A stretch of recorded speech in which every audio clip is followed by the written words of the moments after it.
Baik, selamat pagi. Assalamualaikum warahmatullahi wabarakatuh. Oke, teman-teman, berikut kita akan lakukan bimbingan untuk tryout yang ketiga ya, untuk persiapan uji kompetensi.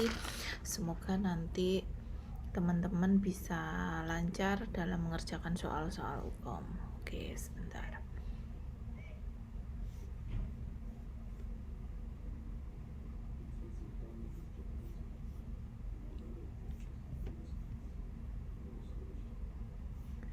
Oke, baik, langsung saja ya. Jadi di bimbingan TO3 tetap saya dengan bimbingan untuk departemen kritis dan gawat darurat, dan nanti ada sekitar 15 soal dalam proses bimbingan ini, dan saya harap nanti ketika teman-teman mengerjakan soal-soal uji kompetensi tetap bisa mengidentifikasi soal-soal manakah ini, karena tentunya ketika ini adalah soal gawat darurat tentu pasti akan ada clue atau kata kuncinya, apakah ini di IGD, di ICU, di PICU atau NICU ya, ICCU. Oke.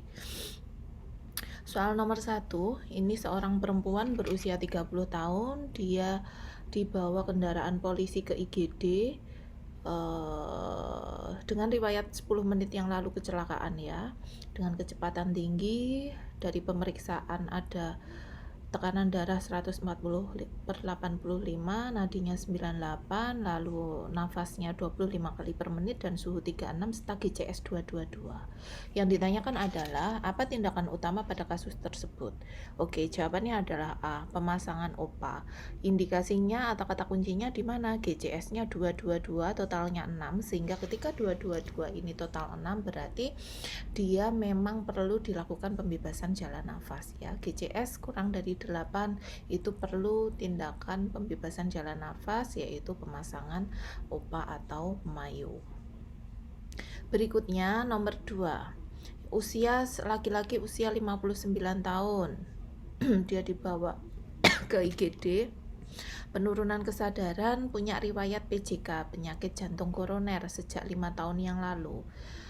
Hasil pemeriksaan tidak teraba nadi karotis. Oke, yang ditanyakan adalah tindakan pertama kali yang harus dilakukan perawat pada pasien dengan kondisi tersebut. Kata kuncinya adalah tidak teraba nadi karotis. Ya, berarti kita lakukan pijat jantung atau kita melakukan CPR atau RJP, resusitasi jantung paru. Sebagai kata kunci adalah tidak teraba nadi karotis. Nomor 3, nah ini laki-laki usianya 40 tahun dibawa ke IGD. Pasien muntah 4 jam yang lalu setelah makan tempe bongkrek. Ada penurunan kesadaran walaupun tidak dituliskan GCS-nya. Tekanan darah 100/70, nadi 60, RR 22, suhu 36. Oke, tindakan yang prioritas adalah melakukan kumbah lambung ya, karena ini pasien ini terindikasi dia terkena intoksikasi. So, kita melakukan kumbah lambung. Nomor 4, perempuan usianya 40 tahun dibawa ke IGD, tidak sadarkan diri. Dia tiba-tiba jatuh setelah cuci baju. Dicek respon, tidak respon apa-apa. Tindakan selanjutnya cek nadi karotis, karena kemungkinan apakah dia ada serangan jantung ya, itu yang kita khawatirkan. Sehingga yang kita lakukan adalah lakukan cek nadi karotis, apakah nadi karotisnya teraba atau tidak. Ketika tidak teraba berarti kita lakukan tindakan berikutnya. Nomor 5, seorang perempuan, ini usianya 23 tahun ya, terus tersedak. Dia sadar namun memegang lehernya. Ya, memang kalau orang tersedak biasanya dia akan memegangi lehernya. Terdengar suara nafas seperti tercekik. Kemudian dibawa oleh temannya ke klinik kesehatan. Tindakan yang dilakukan adalah tentu teman-teman sudah tahu bahwa yang dilakukan adalah Heimlich manuver ya, karena pasien ini adalah tersedak untuk mengeluarkan sumbatan atau makanan yang membuat si pasien ini tersedak. Jadi dilakukan Heimlich manuver. Nomor 6, Laki-laki usianya 6 tahun, anak ya, ini anak, dibawa ayahnya ke IGD, kesulitan bernafas setelah bermain kelereng di depan rumahnya. Tubuhnya sianosis, kesulitan bernafas, dan ada kelereng di pangkal lidah. Oke, finger swab. Karena ini pada anak-anak ya, sehingga kelihatan ada lidah, yang kita lakukan adalah melakukan finger swab kalau pada anak-anak, karena ini lebih mudah karena sudah kelihatan sumbatannya, sehingga dilakukan finger swab. Nomor 7, seorang perempuan berusia 35 tahun, dia korban tabrak lari, tidak sadarkan diri, nadi karotis tidak teraba, nafasnya tidak terdengar. Anda melakukan tindakan BHD, ya oke, kita sudah melakukan BHD ya. Pasien tidak kunjung ada perubahan sudah 30 menit ya. Dan penolong sudah kelelahan. Apa yang kita lakukan? Menghentikan pertolongan. Oke, jawabannya adalah A. Karena ketika kita sudah kelelahan, kita sudah melakukan 30 menit, tentunya itu sudah dilakukan tindakan yang maksimal. Karena ketika kita teruskan, kita melakukan BHD dan penolong sudah kelelahan, itu pun juga tidak akan maksimal. Karena tentunya kedalamannya sudah tidak sesuai, kecepatannya sudah berkurang, sehingga itu juga sudah tidak efektif untuk menolong pasien-pasien, terutama pasien-pasien dengan henti jantung. Sehingga ya hentikan saja pertolongan.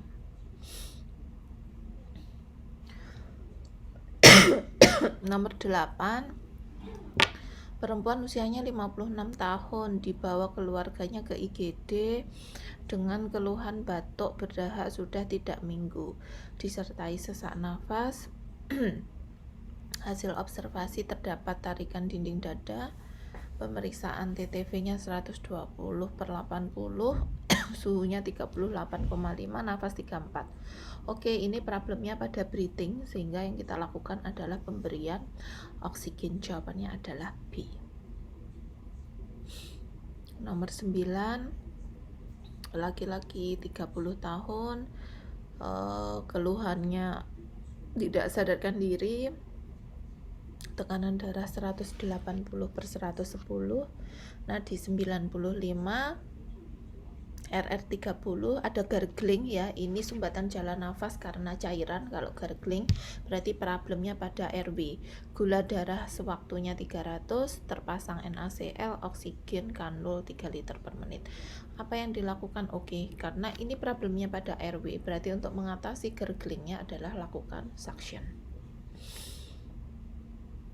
10, perempuan usia 46 diantar keluarganya ke IGD rumah sakit dengan keluhan rasa terbakar di daerah epigastrik, menjalar hingga ke sternum. Pasien sudah 3 bulan terakhir sering merasakan nyeri dada, ya kemungkinan ini arahnya ke ICS ya, dan berkurang dengan istirahat. Oke, apa masalah keperawatan? Karena di situ data aktual yang jelas muncul adalah nyeri ya, yang kita pilih adalah nyeri akut untuk masalah keperawatan utama. Tapi kemungkinan kita tahu bahwa nyerinya kan nyeri khas ya, angina, kemungkinan dia ICS. Tapi untuk menegakkan itu harus dilakukan pemeriksaan lanjutan, pemeriksaan EKG. Nomor 11, laki-laki usianya 37 tahun, dibawa keluarganya ke rumah sakit, keluarnya sesak. Ada ronchi pada lapang paru kanan, susah mengeluarkan dahak, pemeriksaan TTV-nya tensi 100/70, nadi 108, RR-nya 29 kali per menit ya. Nah, kita tahu bahwa ini problemnya adalah problem RW. Tandanya adalah ada ronchi pada lapang paru kanan, lalu dia juga ada susah mengeluarkan dahak, berarti problem pada RW. So, masalah keperawatan yang kita angkat adalah bersihan jalan nafas tidak efektif. Nomor 12, seorang laki-laki berusia 60 tahun dibawa keluarganya, keluhannya nyeri dada kiri, sulit tidur, tensi 180/95, mohon maaf ini salah, frekuensi nadi 100 kali per menit, suhu 35, RR 35 kali per menit ya, wajah tampak pucat, akral dingin, kebiruan, EKG, ST elevasi, berarti ini STEMI. Jadi masalah utama pada kasus tersebut adalah perfusi jaringan perifer tidak efektif karena yang ada di pilihan itu, tapi misalkan ada perfusi jaringan kardiovaskuler, resiko perfusi jaringan kardiovaskuler tidak efektif ya, resiko perfusi jaringan kardiovaskuler yang kita pilih ya. Karena memang sudah jelas bahwa ini ST elevasi.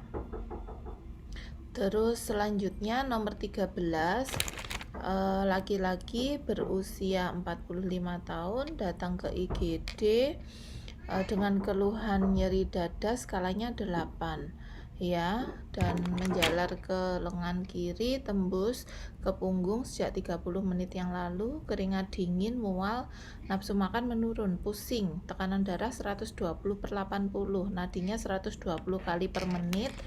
Oke, sebentar.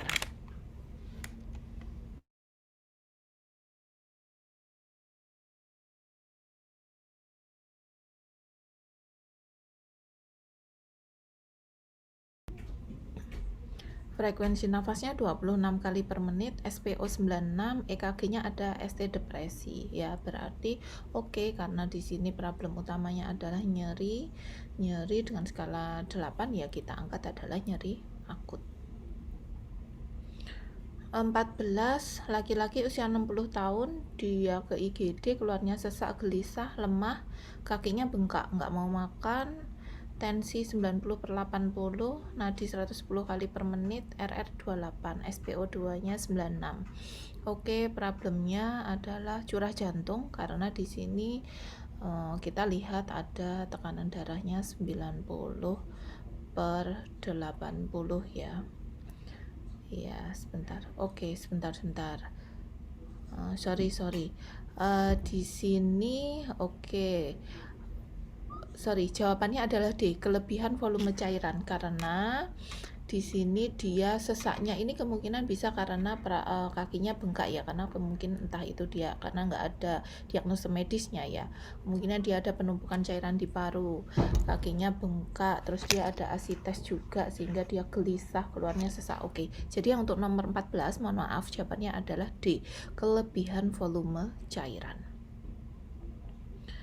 Terakhir nomor 15, perempuan usianya 50 tahun, dia lemas, nyeri pada dada kiri, tembus punggung, hipertensinya sudah 8 tahun, kompos mentis, tekanan darah 80/70, nadi 50, sehingga kalau ini problemnya adalah curah jantung karena diikuti hemodinamik yang tidak stabil ya, tekanan darah 80/70, nadinya 50 kali per menit. Jadi pilihannya adalah A, penurunan curah jantung. Teman-teman, jadi itu pembahasan untuk TO3. Semoga teman-teman nanti sukses dalam mengerjakan soal-soal uji kompetensi dan semoga semuanya bisa lulus sebagai first taker. Baik, terima kasih. Saya akhiri. Selamat pagi. Assalamualaikum warahmatullahi wabarakatuh.